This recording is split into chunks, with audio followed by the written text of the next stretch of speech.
एक आम लड़का था जिसे ड्राइंग करना बहुत पसंद था, लेकिन जितनी भी मेहनत कर लेता, इसकी तस्वीरें कभी वैसी नहीं बनते जैसी वो चाहता था।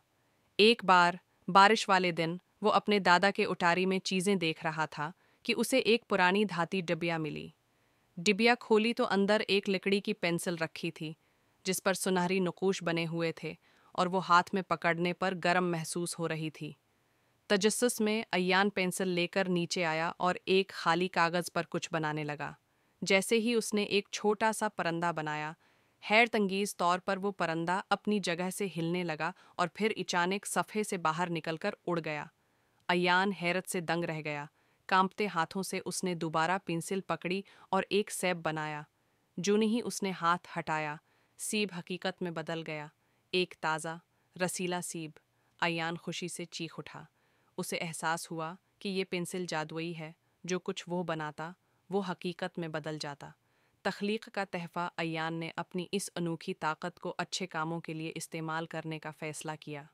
वो मोहल्ले के बच्चों के लिए खिलौने बनाने लगा, भूखे लोगों के लिए खाने की चीज़ें और बंजर ज़मीनों पर सरसब्ज़ दरख्त और खूबसूरत बागात तख्लीक करने लगा। जल्द ही उसके बनाए हुए हेरत अंगीज़ तख्लीक़ात की वजह से पूरा गांव खुशहाल हो गया और अय्यान दुनिया का सबसे खुश नसीब लड़का महसूस करने लगा। मगर फिर लालच उसकी ज़िंदगी में दाखिल हो गया। लालच का जाल। एक दिन एक दौलतमंद और लालची ताजिर मिस्टर रऊफ़ अय्यान की जादुई पेंसिल के बारे में सुनकर इसके पास आया। बेटा, तुम अपनी सलाहियत छोटी चीज़ों पर क्यों ज़ाया कर रहे हो? मेरे लिए सोने के पहाड़ बना दो, मैं तुम्हें दुनिया का अमीर तरीन लड़का बना दूंगा। अय्यान झुझक गया। उसने कभी पेंसिल को खुद गर्जी के लिए इस्तेमाल नहीं किया था, लेकिन बेअंतहा दौलत का ख्याल उसे लुभाने लगा।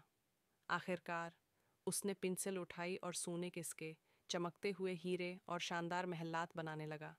जूनी ड्राइंग मुकम्मल हुई, पूरा कमरा सोने और दौलत से भर गया। मिस्टर रयूफ कहकहा लगाकर खुशी से चमकते हुए सिक्कों को हाथों में भरने लगा। लेकिन अचानक सोने के सिक्के खतरनाक सांपों में बदल गए। हीरे चकनाचूर होकर मुट्ठी बन गए और शानदार महल रीत की मानंद बिखर गया। अय्यान को एहसास हुआ कि ये पेंसिल सिर्फ नेक नीति से बनी चीज़ों को हकीकत में बदलती है। अगर उसे लालच के लिए इस्तेमाल किया जाए तो वही चीज़ें बददाह बन जाती हैं। आखिरी सबक डर के मारे अय्यान ने पेंसिल उठाई और लिखा, तमाम नुकसान ख़त्म हो जाए। एक पल में सांप, सोना, हीरे और मिस्टर रयूफ का लालच सब गायब हो गए। अय्यान ने सुकून की सांस ली और मुस्कुराकर पेंसिल की हकीकत समझ ली।